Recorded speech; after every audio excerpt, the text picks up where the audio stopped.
चालाक लोमड़ी। किसी कौवे को कहीं से एक रोटी का टुकड़ा मिला। उसने अपनी चोंच में दबाकर उड़ गया और पेड़ के शाख पर जा बैठा। किसी व्यापारी के पास कुछ जानवर थे। वो उन जानवरों को पालता था। सारे जानवर सुनो बेटा सुनो।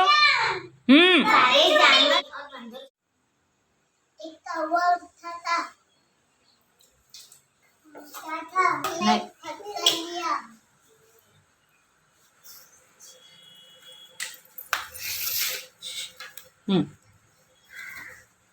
कौवे को पानी दिखाई जाता। उसमें पानी नहीं था।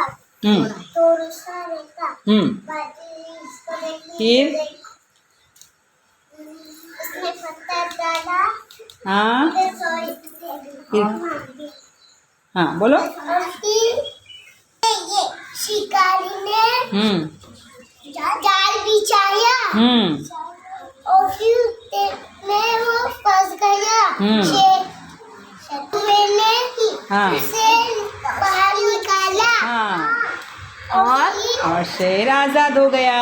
शेर आजाद हो गया। फिर क्या वो दोनों में दोस्ती हो गई? हाँ, फिर दोनों दोस्ती हो गई। हाँ।